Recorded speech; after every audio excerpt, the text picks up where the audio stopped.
Juan Kapitulo 12. 6 na araw nga bago magpasko ay naparoon si Jesus sa Betania, na kinaroroonan ni Lazaro, na ibinangon ni Jesus mula sa mga patay. Kaya't iginawa siya doon ng isang hapunan, at si Marta ay naglilingkod, datapwat si Lazaro ay isa sa nanggakaupo sa pagkain na kasalo niya.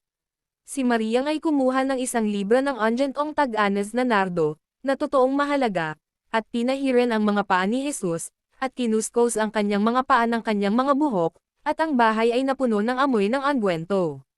Datapwat si Judas Iscariot, na isa sa kanyang mga alagad, na sa kanya'y magkakanulo, ay nagsabi, "Bakit hindi ipinagbili ang unguentong ito ng 300 denaryo, at ibigay sa mga dukha?"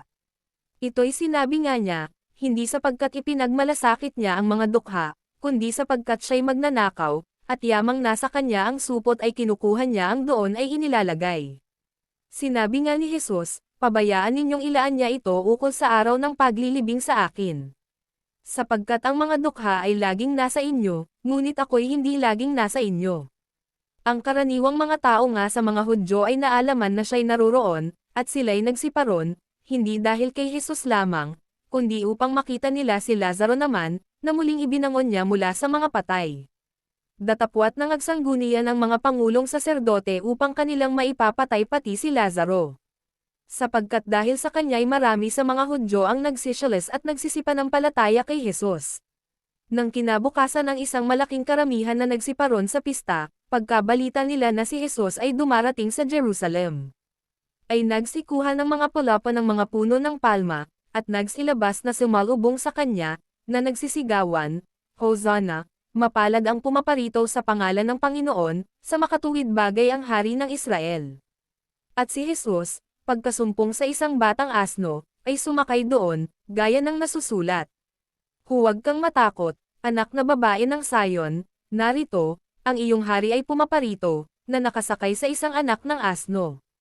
Ang mga bagay na ito ay hindi napagunawa ng kanyang mga alagad sa pasimula, ngunit nang si Jesus ay maluwalhati na, ay sa kanila nalaala na ang mga bagay na ito ay sinulat tungkol sa kanya, at kanilang ginawa ang mga bagay na ito sa kanya.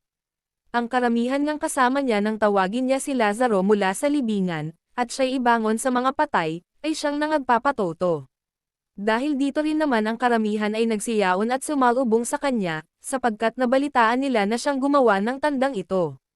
Ang mga Fariseo ay nangagsangusapan, "Tingnan ninyo kung paanong kayo'y walang anumang ikapanag, narito, ang sanglibutan ay sumusunod sa kanya." Mayroon ngang ilang Griego sa nagsiahon sa kapistahan upang magsisamba. Ang mga itong ay nagsilapot kay Felipe, na taga Betsaida ng Galilea, at nagsipamanhik sa kanya, na sinasabi, "Ginoo, ibig sana naming makita si Jesus." Lumapit si Felipe at sinabi kay Andres, lumapit si Andres, at si Felipe, at kanilang sinabi kay Jesus. At sinagot sila ni Jesus, na nagsasabi, "Dumating na ang oras, na ang anak ng tao ay luluwalhatiin. Katotohanang sinasabi ko sa inyo, maliban ang butil ng trigo ay mahulog sa lupa at mamatay, ay natitira siyang mag-iisa, ngunit kung mamatay, ay nagbubunga ng marami. Ang umiibig sa kanyang buhay ay mawawalan nito, at ang napupuot sa kanyang buhay sa sanglibutang ito ay maiingatan yaon sa buhay na walang hanggan. Kung ang sinumang tao'y naglilingkod sa akin, ay sumunod sa akin, at kung saan ako naroroon, ay doon naman doron ang lingkod ko, kung ang sinumang tao'y maglingkod sa akin, ay siya'y pararangalan ng Ama. Ngayon ay nagugulumihanan ang aking kaluluwa, at ano ang aking sasabihin? Ama, iligtas mo ako sa oras na ito. Ngunit, dahil dito ay naparito ako sa oras na ito. Ama, luwalhatiin mo ang iyong pangalan. Dumating nga ang isang tinig na mula sa langit, na nagsasabi, "Niluwalhati ko na, at muli kong luluwalhatiin." Ang karamihan ngang nangaroroon, at nangakarinig, ay nagsipagsabing kumulog, sinabi ng mga iba, isang anghel ang nakipag-usap sa kanya. Sumagot si Jesus at sinabi, "Ang tinig na ito'y hindi dumating dahil sa akin, kundi dahil sa inyo. Ngayon ang paghatol sa sanglibutang ito, ngayon ang prinsipe ng sanglibutang ito ay palalayasin. At ako, kung ako'y mataas na mula sa lupa, ang lahat ng mga tao ay palalapitin ko sa akin din." Datapwat ito'y sinabi niya, na ipinaalam kung sa anong kamatayan ang ikamamatay niya. Sinagot nga siya ng karamihan, aming narinig sa kautusan na ang Kristo ay lumalagi magpakailanman, at paanong sinasabi mo, kinakailangan na ang anak ng tao ay mataas. Sino ang anak ng taong ito? Sinabi nga sa kanila ni Jesus, kaunting panahon na lamang sisigitna ninyo ang ilaw. Kayo'y magsilakad samantalang nasa inyo ang ilaw, upang huwag kayong abutin ng kadiliman, at ang lumalakad sa kadiliman ay hindi nalalaman kung saan siya tatanggo. Samantalang nasa inyo ang ilaw, ay magsisampalataya kayo sa ilaw, upang kayo'y maging mga anak ng ilaw. Ang mga bagay na ito'y sinalita ni Jesus, at siya'y umalis at nagtago sa kanila. Ngunit bagaman gumawa siya sa harap nila ng gayon maraming mga tanda, gayon may hindi sila nagsisampalataya sa kanya. Upang maganap ang salita ng propeta Isaias, na kanyang sinalita, Panginoon, sino ang naniwala sa aming balita? At kanino nahayag ang bisig ng Panginoon?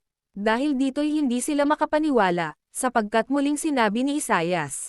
Binulag niya ang kanilang mga mata, at pinatigas niya ang kanilang mga puso, baka sila'y makakakita ng kanilang mga mata, at manggakaunawa ng kanilang puso at mga agbalik-loob, at sila'y mapagaling ko. Ang mga bagay na ito'y sinabi ni Isaias, sapagkat nakita niya ang kanyang kaluwalhatian, at siya'y nagsalita ng tungkol sa kanya. Gayunman maging sa mga pinuno ay maraming nagsisampalataya sa kanya, datapwat dahil sa mga Fariseo ay hindi nila ipinahayag, baka sila'y mapalayas sa sinagoga. Sapagkat iniibig nila ng higit ang kaluwalhatian sa mga tao kaysa kaluwalhatian sa Diyos. At si Jesus ay sumigaw at nagsabi, ang sumasampalataya sa akin, ay hindi sa akin sumasampalataya, kundi doon sa nagsugo sa akin. At ang nakakita sa akin, ay nakakita doon sa nagsugo sa akin. Ako'y naparito na isang ilaw sa sanglibutan, upang ang sinumang sumampalataya sa akin ay huwag manatili sa kadiliman. At kung ang sinumang tao'y nakikinig sa aking mga pananalita, at hindi ingatan, ay hindi ko siya hinahatulan, sapagkat hindi ako naparito upang humatol sa sanglibutan, kundi upang iligtas ang sanglibutan. Ang nagtatakwil sa akin, at hindi tumatanggap sa aking mga pananalita, ay mayroong isang hahatol sa kanya, ang salitang aking sinalita, ay siyang sa kanya'y hahatol sa huling araw. Sapagkat ako'y hindi nagsasalita na mula sa aking sarili, kundi ang Ama na sa akin ay nagsugo, ay siyang nagbigay sa akin ng utos, kung ano ang dapat kong sabihin, at kung ano ang dapat kong salitain.